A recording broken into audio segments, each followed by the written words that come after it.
Hi, everyone. I'm Susanna Crawford, Marketing Manager here at GiveSmart by Community Brands, and we are thrilled to have each of you join us today. Today is episode 6 in our Fundraising Success Blueprint series, where we hope is to go in depth on 12 areas of fundraising to not only address each topic, but provide you with a complete blueprint throughout the entire series. We are big believers that people don't want to hear from us, they want to hear from their peers in the development space. And today I am thrilled to be joined by some amazing individuals who have graciously given up their time to spread their knowledge. So to get started, I'm going to ask our panelists to turn their cameras on and give us an introduction. Let us know your name, title, and a little bit about the organization you're with. Cassandra, I'll ask you to get started. Hi, welcome everybody. My name is Cassandra Hetherington. I am one of the co-vice presidents. There's one other person of fundraising for Allesdale Middle School in Washington, D.C. We're on the Allesdale Community Association, which is essentially the PTA for the school. Thank you. Thanks. Oh, unmute, Jamie. Sorry about that. I'm Jamie Flaz. I'm the Executive Director for Hope Chest for Breast Cancer Foundation, and we are located in Orono, Minnesota. And Hope Chest actually provides a very unique niche. We provide financial assistance for breast cancer patients who are undergoing active treatment, and we help them pay their rent and their mortgage, groceries, utilities, and transportation costs. So non-medically related expenses. Thanks. John Colombo. I'm the Senior Director of Foundation and Community Relations over at the Florida Panthers out in South Florida.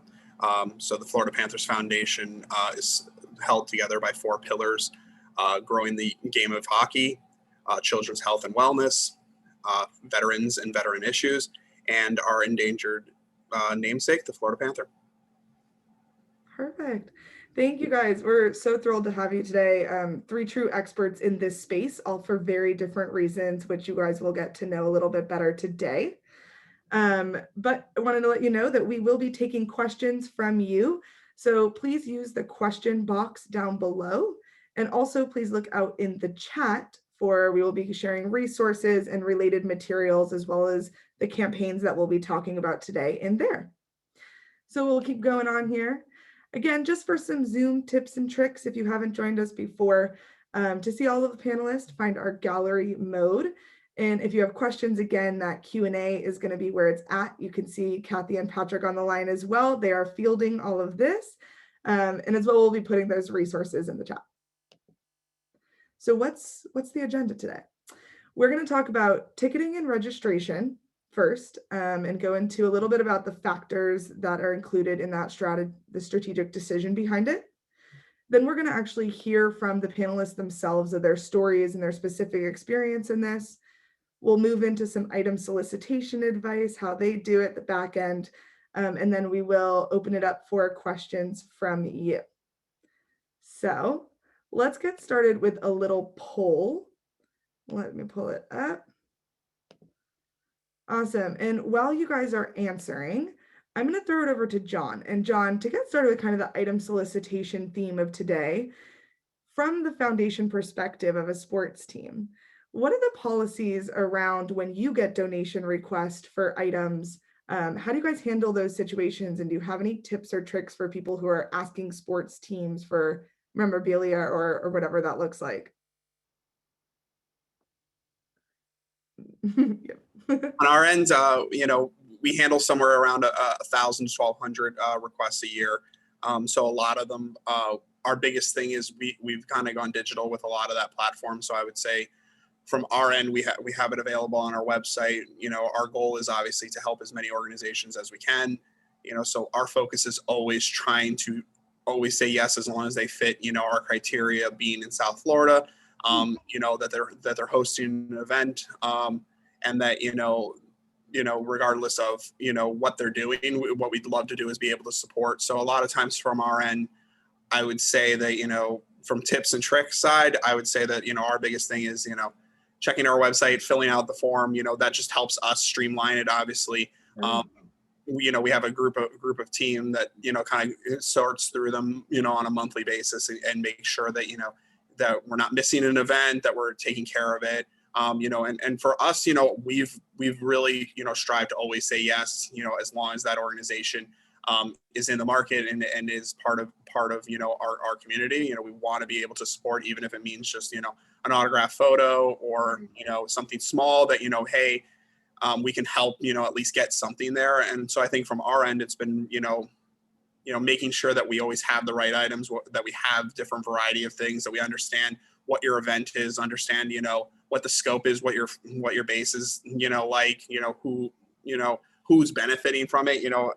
From our end, I think that's been the biggest piece, is that the more information we know about your event, obviously we put events on our side. So like we understand, if you're doing a big ticket event that, a signed picture may not actually suffice, and, there may be some events that do and some events that don't. So, we're always trying to, create and cultivate, to make sure that you're, able to have a package that, fits in the best light. So, we create a variety of packages. So, from our thing is, just making sure, A, that we have enough time and enough notice. And then B, that, we're just as familiar with what's going on and what the event is as we can be, so that we can kind of cater it to, who your audience is. Awesome. Thank you, John. I think that's super helpful. I'm hearing location, details, advance notice. All of those are important. Thank you for sharing. I think that's very valuable. All right, let's get to this poll. So if you guys can all see these results here, we do take this poll weekly, and this falls right in line with what we are hearing across the board. Some virtual, some live campaigns, but again, we have, the gamut. And if you are that one in the we have no idea yet, hopefully today we can kind of get you started on some creative events and what we've got going on from here. Okay. I'm going to get out of that and stop share. And we will open it up to the floor to start getting into some panel discussion here. And so I first want to just open it up to the entire group with a question around ticketing and registration. So my first thought is, when you are conceptualizing a new event or a new campaign, what factors are you thinking about when you determine what types of tickets, if ticketing is an option, if it should be free registration, registration with a donation? How do you choose with the different event types that you have of what's appropriate for that event? I'll open it up to the floor. Well, I can start. We look at a couple of factors. We're going to look at, what's the format for the event, because that, we have seen, particularly in this year, makes a big difference if it's an online only event, and if it's not an annual gala scale, then people are not as likely to pay. And the second piece of that is, what's the size of the audience that you really need to attract in order to make the whole amount of money that you want to, right? And so I think sometimes people overvalue the ticket value itself and don't think about, who do I really need to get in the room, and how many people do I need to get into the room, and how are the ways that I can generate that revenue. So that's a big factor. And then of course, cost of producing it has to factor in, and what is the experience for the consumer. So, I come from a history in marketing and a marketer. And so I'm always thinking about the consumer and what are they willing to part dollars with? And how, and that goes into shaping, is it free? Is it free with donation? Or is it, a ticket, and how many ticket levels are there? Yeah, I love what Jamie said there about, who's in the room. And I think that's so critical for us. We're always looking at, making sure the right people are in the room. Not often, I'd hate to, step over nickels, or step over dimes to pick up nickels, and that's one of those situations I think, we see a lot, is that it's easy to have, a ticketed event, and, the thought process is that everyone should be paying when they walk in the door. But sometimes from our end, if I'm charging someone, then all of a sudden I see, they start to get alligator arms around a giving moment, or around, an auction, or around a raffle or anything like that, because they feel like they've made their donation, and their donation was the ticket price. And so sometimes, it definitely goes into it. One of our critical events is a private event that we invite a lot of our premium people. And to be honest with you, we sold about 13 tickets last year, and the rest were, putting the right people in the room, obviously some sponsors and some players and, VIPs. But I think from our end, we sold 13 tickets. That's it for that event. And it's an event that has 150, 160 people in it. But, it's a $200,000 or $250,000 event, because we're putting those people in the room, they know that they have to pay back their meal, and they sometimes don't even know how much their meal is. So to them, it's an open checkbook. So our annual auction is our only event of the year for the PTA. And I will say that this year we really struggled with whether or not to charge a ticket price. We've always charged in the past, but we felt like this year, given that it was a virtual event, people weren't going to be somewhere getting free drinks and food and being able to see other people. And we decided in the end that we were still going to charge a ticket price. We decided to do that. It was, much less. It was a per household versus per person. But then I felt that there needed to be something that they got in exchange for it. So we created a virtual trivia night. So at least people were engaged and weren't just sort of passively watching a program. And it worked out. We made the same amount this year as we did last year in ticket sales. So amazing. I think that's fantastic. These are really, really good points to walk away within that decision-making process. I'm curious, you guys mentioned kind of getting the right people in the room and making sure that you have that audience. What are the kind of the first steps you need to see who are those people? Are you looking back at data to really make that decision? Is it the community that you have, in front of you? What does that look like to you? One of the things on our end that we always do is obviously we go back to the data. If somebody that, spends frequently at an event or spends frequently with us on other things, that's somebody that we always invite. We kind of have a threshold where if someone is constantly buying auction items and we see that throughout the season, we definitely go back to that piece and say, okay, maybe that's somebody that when, our big gala rolls around that, hey, why don't you send them an invite, free of charge, and to see what we get. And then I'd say other times too, we lean on partners and things like that. And sometimes too, working with other nonprofits that we've had, we've found actually some success in our gala actually giving 2 tickets as an auction item to other nonprofits where, hey, this is a really cool event where, typically the price would be $2,000. Here's an opportunity to go. And what we've actually found is it put new people into the room that we otherwise wouldn't have, been able to touch by, putting it as part of a live auction package to other nonprofits. So now we're going back to those nonprofits, giving them a premium package. So they're making money on it, but also they're now, giving us a high-end donor that's now coming out to our event. Very cool.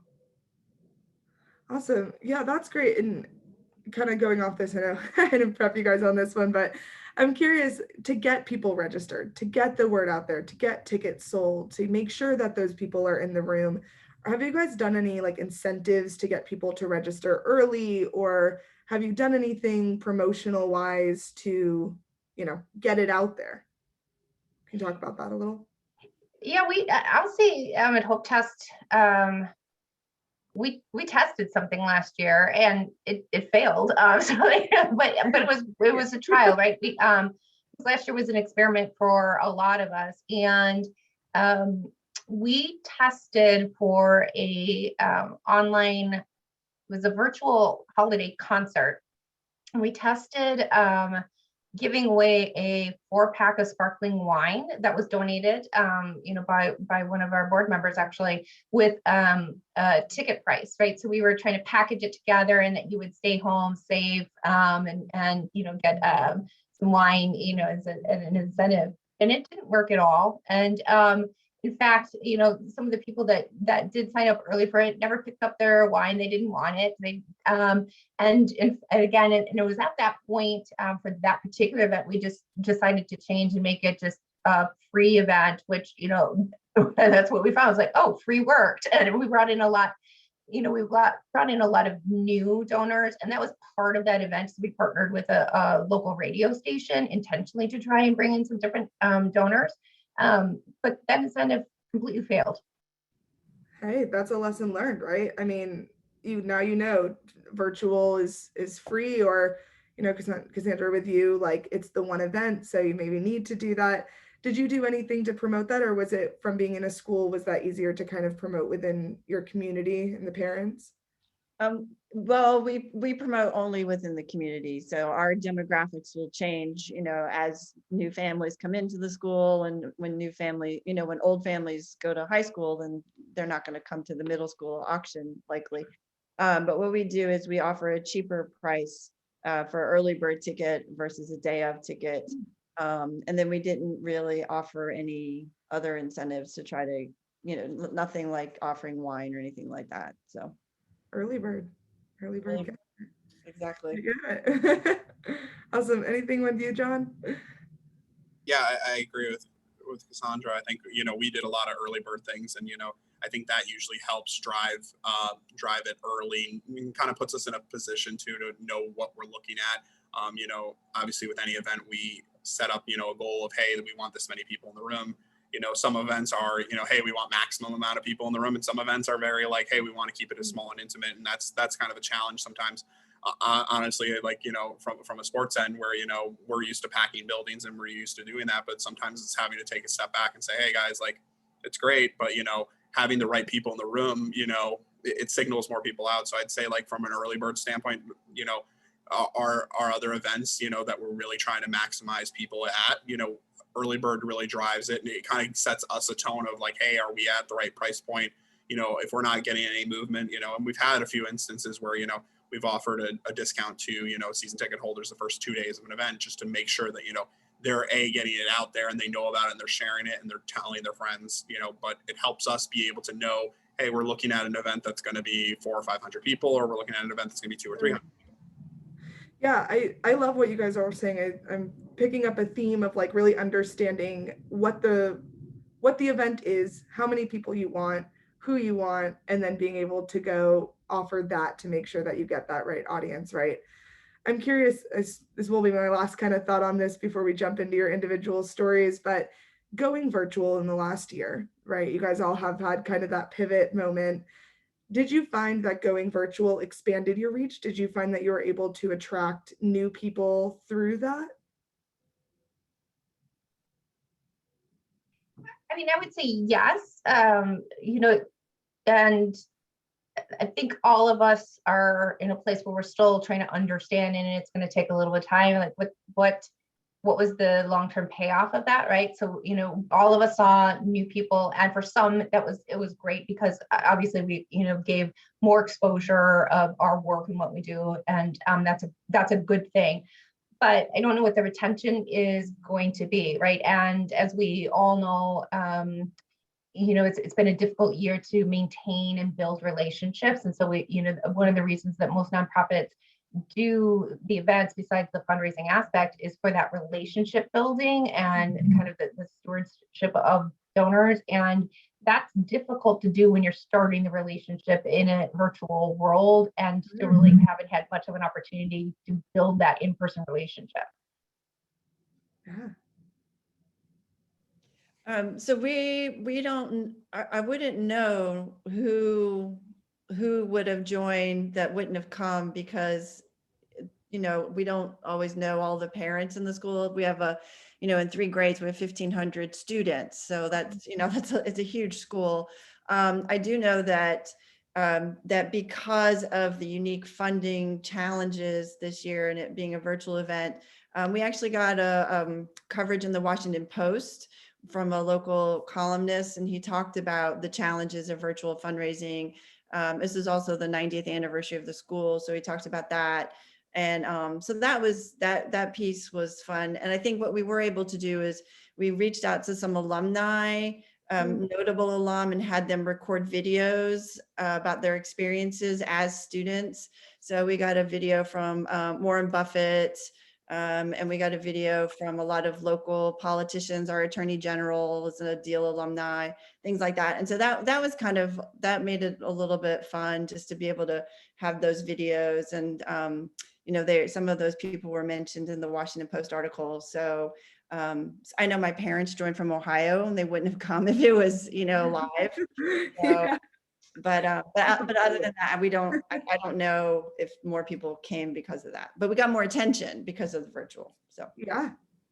Yeah, I agree. I think we got a lot more attention on things, and we're able to, you know, very similar to what Cassandra said, like have people that we never thought would be able to join. We're able to kind of spread our message, and I think that was a really great benefit. But I also agree with Jamie. I'm not sure where those people are going to be in the long term, because we weren't able to build that personal relationship. But I think it also opened the ability for our fans on our end to experience different events. It gave us the ability to kind of pivot to doing some things differently than we would have otherwise. And, for a fan that's out in, Oregon or somewhere that, maybe never would have had the opportunity to do different things with us, now they are able to, and they're able to engage with us on a different level. Awesome. can I add something? Yeah. Actually, we did. We absolutely had a new demographic. The children, because in the past the kids would never have been invited to, the auction. It's at the school. We will have, alcohol. But this year, because it was it was at home, it was a family event. A lot of families participated with their kids. So that absolutely, I know that they were new. So That's awesome. will they come next year? No. But being able to include them in the people that you serve in their mission has been, I think, a huge value I've heard from a lot of organizations around that. And I love the thought of what we're talking about here in stewardship, right? Like once they're here, how do you steward those relationships? And I will do a quick plug that we do have a panel coming up on stewardship on how to keep those virtual relationships alive coming down. So make sure to sign up for that. And if you can ever join one of these, we can also send you the recording of them too. So just a heads up on that. And I encourage you guys too, if you have stewardship thoughts that you've been able to do throughout your stories, let's get into that as well. But I will screen share again, and we're going to start going into each individual. So can everyone see Jamie's slide here for Hope Chest? Just double checking. All right, Jamie. So we're going to dive in with your story. So you have actually done 8 campaigns since March 2020, so which is pretty incredible. And within that, we're seeing 3 of those here. And all of your events are very different from each other, and they're different with ticketing, they're different with auctions. So can you kind of describe the 3 of them and what makes these 3 different for us?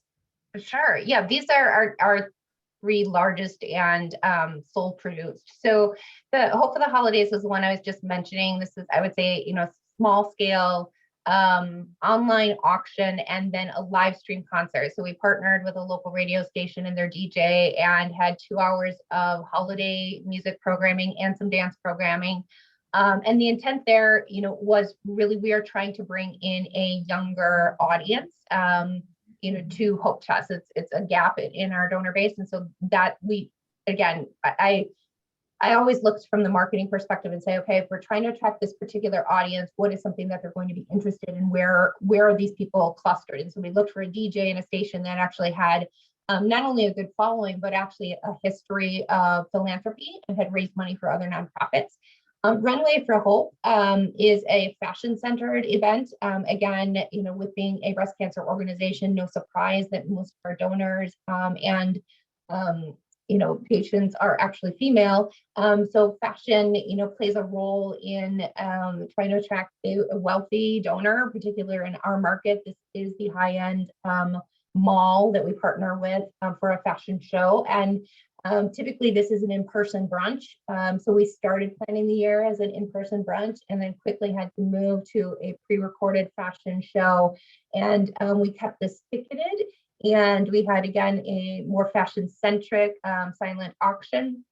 And we then partnered with the original food provider and made brunch available to go for pickup. And then the Gourmet Pantry, it was an online-only auction. And we centered this 100% on culinary. And, again, when you look at auctions and auction performance, what sells? Restaurant gift cards, wine, beer, spirits baskets, those types of things. And, we happen to know that that is something that our donor base really likes.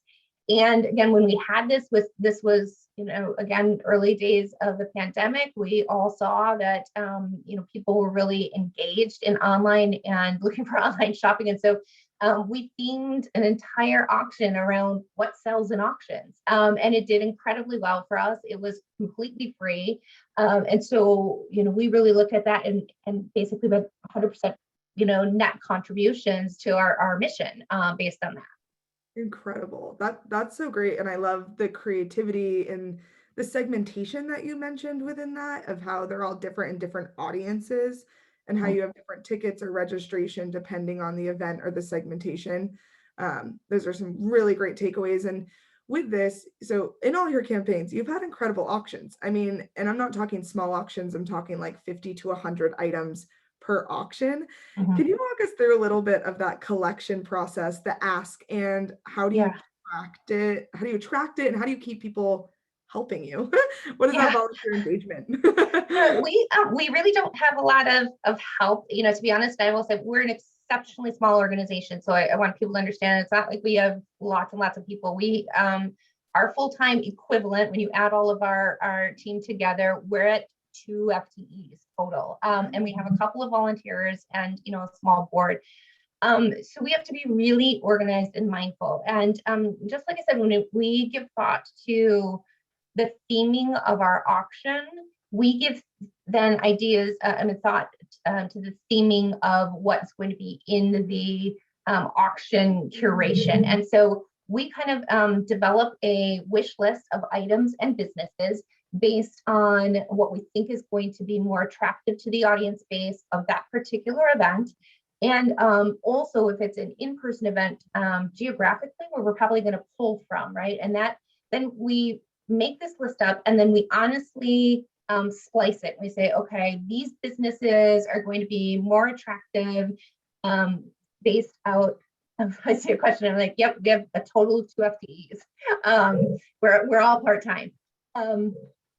So we basically splice it out. So we say, okay, these merchants we're going to target for Hope for the Holidays. These we're going to target for the Gourmet Pantry, and these we're going to target for Runway for Hope. So we're making one ask of a business during the year, and then we version a letter, we mail it out, we version an email, we send it out, and then with our internal team and then a couple of the volunteers that we have, we basically kind of treat it like donor development, right? We assign a solicitor and they're the person making the ask so that we're not tripping over each other. So that's where the personal follow-up to the email and mail comes into play.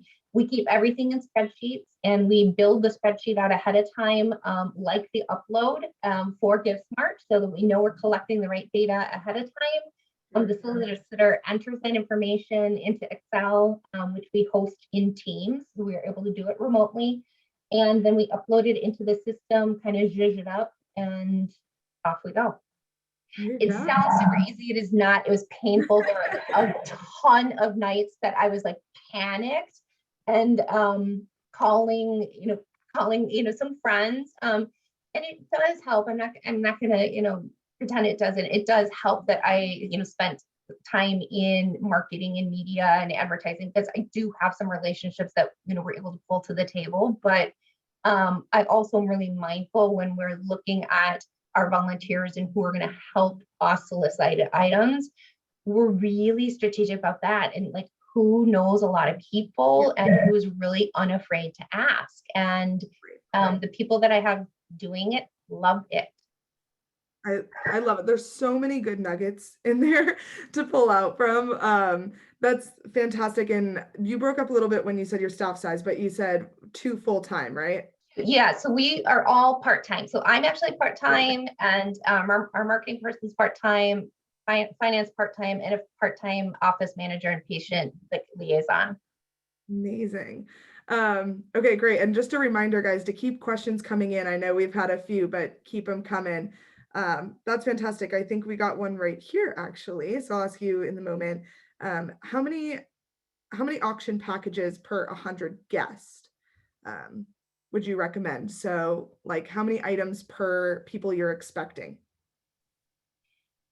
Gosh, I don't know if there's a great rule of thumb. I'm trying to think about like how we do measure it, because what I have found is with our donors, and I guess that's what I would say, I would look back at the behaviors of who is buying, and are people buying one item or are they buying multiples? What I've seen in the history for Hope Trust, and again, I work on a lot of boards and with a lot of different organizations, and it's different from every organization. So with Hope Trust, we see people buy 3 or 4, honestly. So the ratio that I've kind of looked at is if I have 40 to 45 packages, I need to have about 200 to 250 attendees that are showing up and active. That's what works for Hope. I think that's really helpful, even a guideline there. So Jamie, we will definitely be coming back to you when we get to this, and I'm going to go ahead and move to Alice Steele Middle School. So Cassandra, hello again. And so, so we see here screenshots that I took from your Give Smart campaign with a few of your ticket options, right? And you can also see here that while people were able to purchase tickets, they were able to purchase a Zoom background as well. So can you walk us through a little bit of that decision making around the ticket types that you offered? And then as well, fill us in about what this Zoom background thing that we've got going on here is. Thank you. So yeah, we had a total of 8 different ticket types. I know that sounds overwhelming, but I've already mentioned we had the early bird tickets for $30. We had day of for $50. We had a VIP package for $75. And what that entailed was each person who bought a VIP ticket would get a cocktail kit made like an unassembled cocktail. It was made by one of the restaurants here, and then they logged on about 45 minutes before the main trivia night, and the bartender from the restaurant walked them through the history of this particular drink. I think it was a spicy pineapple margarita. He walked them through the history of the margarita. He walked them through how he actually took the pineapples and dried them out, and all of that. And there was a Q&A with him. And so those tickets sold out quick. Like we only did 70 and they all sold out at $75 each. Then we had sponsorship levels. So we had a gold level for $1,000, silver for $500, and bronze for $250. And just from that, we got another $5,000. And depending on sponsorship levels, we would advertise and market their business or their name or whatever the entity was. We did have free tickets, so a teacher could come for free, or any of the families who couldn't afford a ticket price. It wasn't really a ticket. They were just given a special code, a discount code, so that they could use, and that was left to the principal's discretion. And then we did the Zoom the sponsor a teacher, so parents could cover the ticket price of a teacher, which we do every year. And for that, we raised about $4,500. And then the Zoom background. So, I noticed that, people were changing their backgrounds on Zoom. And at the school, as I said, we have 1,500 students, and they're divided into different teams. And, I was really feeling that, this year in particular, people were not feeling connected to the school, and they're not feeling connected to each other. In particular the 6th graders, because the 6th graders, most of them had never even stepped inside this building, and so for them, I know they felt particularly isolated. And so I just thought it would be fun to somehow, I'd be able to identify who was from what team at the school. So we talked to the art teacher at the school, and she worked with her, I think it was the 7th graders, and they designed these digital Zoom backgrounds. And then she had a contest internally, she and a couple of the other art teachers, they picked the winners for each, a winning design for each team. And then people could buy those Zoom backgrounds for $5. And so we sold 92 of those. So that was another $460. So then that night when we played trivia, people could use the backgrounds, and then we had hired a local trivia company, and they would just randomly put people in rooms. So you could be in a Zoom room with 10 other people, and you could say, oh, I'm from Team Kingston. And then you'd see, oh, and people would have side conversations and chat.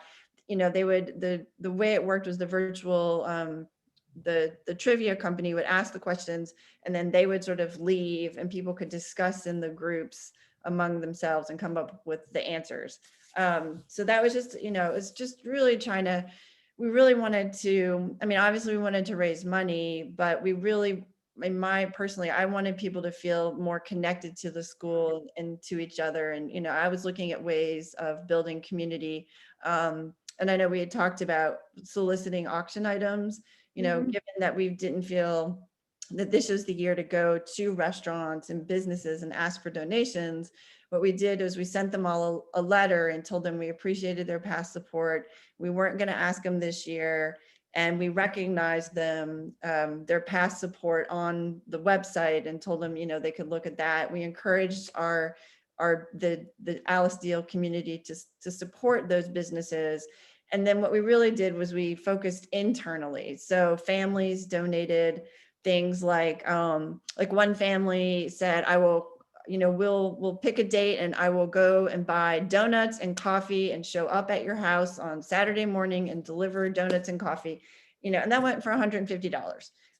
One mom said she would cook 9 dinners once a month on a Sunday. She would deliver it to your house with a bottle of wine. That went for $1,600. So, we were looking, just people were offering to cook for each other and do things like that. We still were able to get businesses to donate.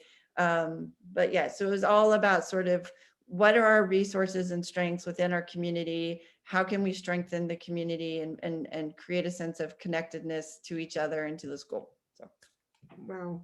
There, again, so many good tidbits in that. I love this. And I'm going to just point out too on the slide real quick, how you used your ad. So if you guys can see my mouse, but this Zoom get your team background by February 27th. I just want to point out that really unique way that you use the site, right? I think a lot of people use ads for their sponsor recognition only. And so just want to point out how other people can use those ads to kind of talk about, your end date or buy this, buy then, or kind of a true ad, right? Not so much of a sponsorship recognition tool. So just wanted to point out, because I think that's fantastic. And around that engagement piece as well, it sounds like there was a lot of success. Did you get a lot of feedback on the Zoom backgrounds? Did you have any specific comments on it? People loved them, and the kids really liked it. So I think it was a lot of fun, and it's, not feeling connected to the school. Like I didn't even know what the teams were. Every year the teams change. And so, you don't even know what the teams were this year. So getting to know what the teams were. And they always pick different countries in the world. And I had to go to Google some of them. I'd never heard of some of the countries. So that's that's fun too. So. Yeah, awesome. Thank you for sharing, Cassandra. I really appreciate it. Okay, John, we're headed over to you. Okay, so John, you have a very interesting pivot story yourself, and how you've kind of landed into what you're doing. And so could you just kind of walk us through around that pivot experience and how you've really brought that community, right? You said you have an older generation kind of community, how you've brought them with you onto this kind of virtual space. And is it free? Is it ticketed? How do you guys work these? Yeah, for us, we had a game on March 7th, and then we were told to go home on March 10th, and then we had a game scheduled for March 14th. And you'll see at the bottom right there, the St. Patrick's Day mystery pucks that were actually, an auction that we were actually putting together that were supposed to be on the 14th. And, we now were stuck with, a few hundred pucks signed and nowhere to go with them. So for us, a lot of our pivoting was immediately going to GiveSmart, and we had kind of we had dipped our toe in with GiveSmart and really wanted to get more engaged, and we were thrown head first right into it and just said, okay, well, the only way we're going to be able to move these pucks and the only way we're going to be able to fundraise, in this moment is getting these pucks online. So, for us, we made an immediate pivot to how do we get virtual quickly? How do we, engage our fans in the middle of a fan, at that point in March of 2020, we had no idea whether this was going to be 2 weeks, a month, or still.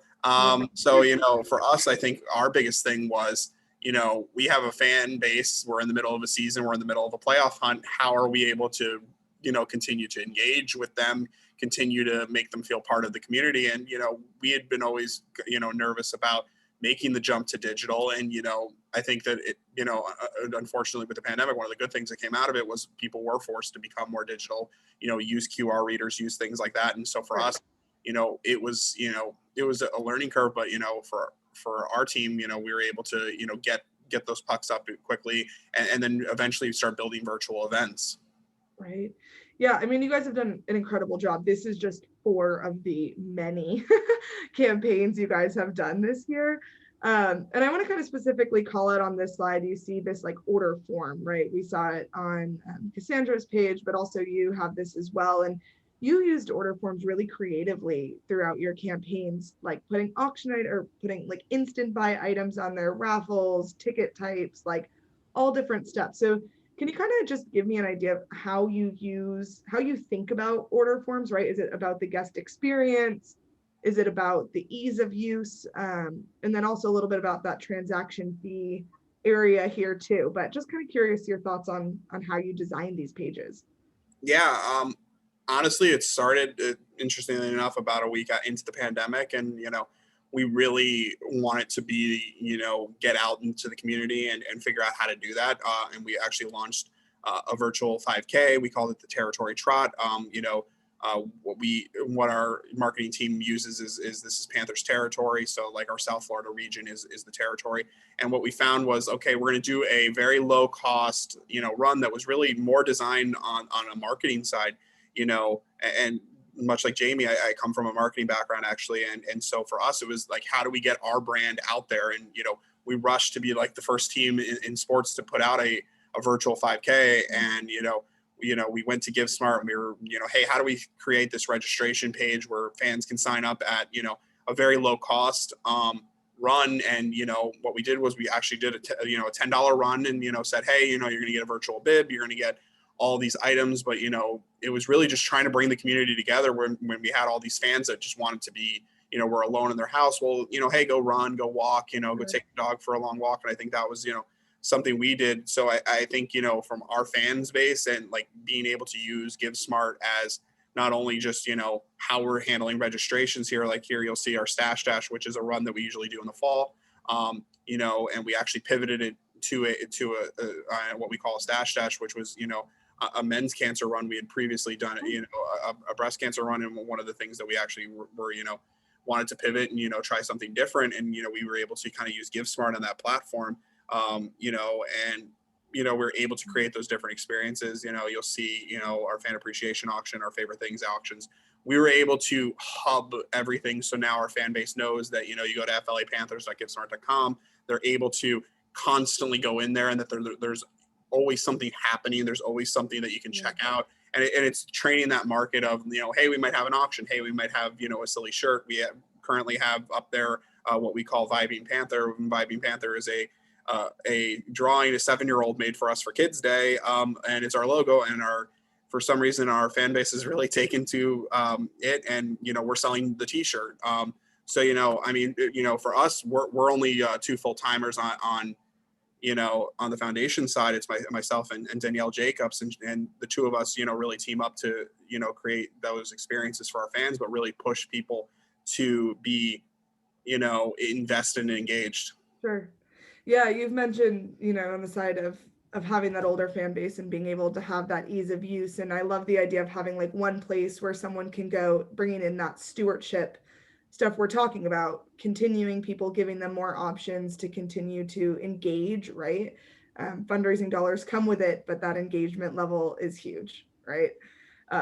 Perfect. Well, I am going to stop screen sharing here, and I'm just going to ask a few more questions, and then we're going to jump into some audience questions as well. But curious here, we did see those transaction fees, and I know all three of you allowed people to cover the transaction fees on your GiveSmart site. So I'm curious just from you, what were the reactions to that? Did you have positive stuff? What did you have success in offering that to people? I'll go first. I mean, I guess no news is good news, right? Nobody complained. Nobody mentioned it. So yeah, they just paid the fee, and that we never heard anything. So Awesome. Same. Okay. Yeah. Same. Great.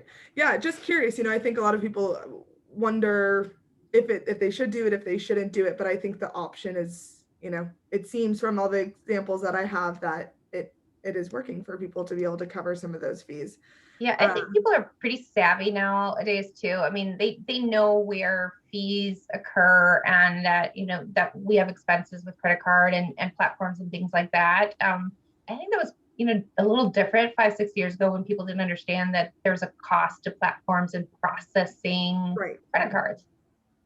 I'm on the same page with you. That's where I think people's heads are at as well. And from GiveSmart side, we've seen the data trend of people covering fees only skyrocket since 2020 occurred. So from a larger perspective of all customer bases, that's what we're seeing too. So just kind of talking through it, validating it. And one question I want to get out there, because I hear it over and over again, right? So you guys have mentioned multiple options, from the Zoom background to a painting from a 7-year-old, of options that you can do by looking internally and kind of not having to go solicit items, but think of other creative ways of things you can offer. But Jamie, I'm curious here from you specifically as well, that ask, that moment of going to a business and potentially knowing that they also might be struggling or maybe not. How do you frame it? Is it different than it was 2 years ago, that ask? And how do you kind of be sensitive in the times and in the communities that you're working in? Yeah, I mean, I think it's a delicate situation. I think we're intentional about trying to ask the businesses that we know to be faring better, or to have, again, a little bit more sustainability kind of built in, and you don't always know that, but if you're going to local community, you have a better sense, right? And businesses that, were able to operate patios or have bigger patio spaces, or, again, we're more alcoholic beverage centered, did actually just fine. So you can go to them with a different sense of confidence in that conversation. And I don't, again, you don't know unless you ask, and you can be respectful in that ask and say, what, we're doing this, as this is a really important part of the community. You're part of this community. We really value, what you've done. We know you to be a philanthropic. We're going to ask you to support this. And I understand if you can't, and it's okay for you to say that without feeling guilty. You've had it, you've had a tough year.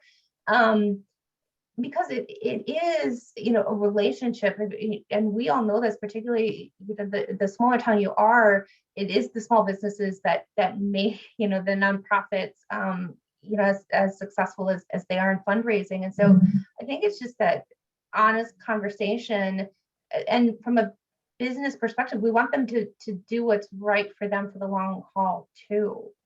Yes. I mean, that's great. Yeah. Definitely couldn't have said it better. Curious of anyone else's thoughts on that, or how they've been able to make an ask or receive ask, maybe John too, coming from the other side as well.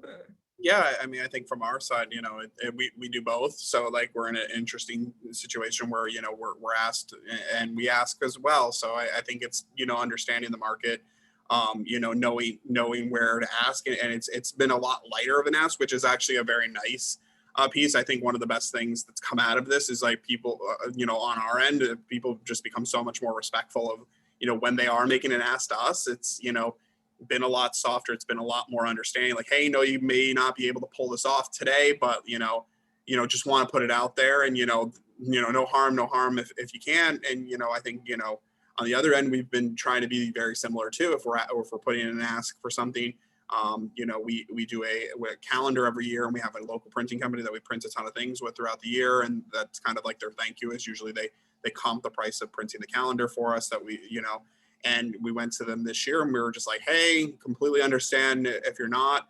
And they were very honest with us and said let us sit on it for a day or two and think, and they came back and ended up doing it. But we knew that going into it may not be something that is in the cards this year, or it may be something that if we want to do, we're gonna have to pay. And I think it's made people I think become more resilient, but also be more caring and compassionate in that sense of hey, just because you've done it before doesn't mean that you're going to do it this year. And I think we've been able to see that even with our donors where hey, just because they've donated every year doesn't mean that they're going to be able to donate every year. And I think being able to know that you can't just assume has helped us. Right. Yeah, these are really great takeaways, and thank you guys for sharing. I'm going to ask before we jump into just a few questions from our audience they've been asking. Any final thoughts or reactions to what each other have said that you just want to kind of lay out there? Maybe I didn't cover it. No. Okay, no problem. We'll jump into questions then, because I do have a few. So I'm gonna just give this out there, but what is the average value of auction packages that you found best? So do you offer like a low range? Do you have a low range to a high range, or is there like a sweet spot of an item or package that you found for your auctions? I'll take this one. Yes, we definitely do a range. Probably the lowest would be about $30, $40. And then our highest were hockey tickets and dinner with one of the general managers. That was probably $1,500. So that's the range. It's sort of related to what we were just talking about with asking businesses is we noticed that when businesses did make a donation this year, they would, give a gift certificate, and it might not have been for a high price, which is totally fine. And what we would do is we would pair it with other items to create a more desirable package. So, when we asked parents to do a wine donation, so we had 3 different houses and people could drop off wine at the house that weekend. And then we would take like maybe 2 bottles of Italian wine and match it with the $20 gift certificate, the pizza place, so that makes it a much more, interesting package than just like the gift certificate. So, or we used them as raffle ticket, raffle prizes, just randomly pick a number, text somebody and say, hey, you want a gift certificate, stuff like that. So yeah. Awesome. Loving it. Hearing more specifically about the item having a range, but it's more about the actual package or item itself of the value that it can draw. Yeah, I mean, we do the same. We need to have a range. And again, we are mindful that we are in a space of serving women who are going through financial difficulties. And sometimes, the people in our audience are those women or families. So we always want to make it something as accessible, right? So we might have like 1 or 2 items that are at the $15 to $20 item, and it's something, cute or fun that feels like a perk and a reward when you win it. And then we scale up, maybe to 1,000, maybe 1,500. I would say kind of the sweet spot, we found is to have several items in that 50, 75, and like up to 150 cluster, with a couple of, premium items. But, again, and that's just knowing who your donor audience is and what they buy. I mean, you really have to look at where things have been selling consistently and what types of items get active bidding. Yeah, I echo that. I think it depends on the event. I think it depends on a lot of elements. I'd say like for an event that's, our casino night's kind of a low get in, we're looking to get, 600-700 people in the building. It's a very fun event. It's not, stuffy in any way, shape, or form. It's definitely something, that we try to make for like our average fan to be able to attend. Like the items are a little on the lower like cost side, because we know that, there are people that want to take home. And honestly, that's an event too where we'll have a maximum, like a large number of donation items. We'll spread things out. We might create, similar to what Cassandra said about creating like different packages around things. So if we have, a signed baseball and we have, tickets to a Marlins game, we'll package those, appropriately. And I think that's been, kind of our success is, knowing our audience, knowing, you don't want to have a ton of high ticket items if, you only have one or two people that are willing to go that price, because the last thing you want to do is, make that person too feel like I'm the one sitting here spending $5,000 on something. If no one else has spent anywhere near that money, you want to value, have your event, fit, I think your auction items you want to have fit, your audience and the people are spending. Sure. Thanks. Great answers, guys. I'm going to go with one more question here. For those advanced sale tickets, so those like early bird tickets, what's your cutoff on early bird? How close to your event? You remember? We did the day before. That was the cutoff. So anything from that morning of the event was considered day up. Awesome. Okay. Yeah, we'll mix it up usually depending on our event. Sometimes we try to do it really, early and try to, get a bunch of people signed up that first 48 hours. But a lot of times it's a day of is a higher price point, obviously knowing that if you're making that decision in the spur of the moment, like this is something you really, really wanted to do. Or you have people that are going to go there. So you're willing to pay that little extra to be part of it. Yes. Awesome. Okay, guys. Well, with that, I am going to just screen share again and do a little announcement of we do these panels weekly. These are the next topics coming up in the chat. You'll see where you can register for the next ones. And again, stewardship, I believe, is number 12, our last one. So please join us. We are so thrilled to be able to highlight these organizations in that. So with that, I will say thank you so much to our panelists for joining us today. I think there was some excellent wisdom passed around. And I will also say thank you all for joining. There is a survey sent out after this. We ask you to please fill it out. We really do look at your feedback and make sure that we are hitting it for the next time. So with that, again, thank you guys so much, and we will see you next week. Bye.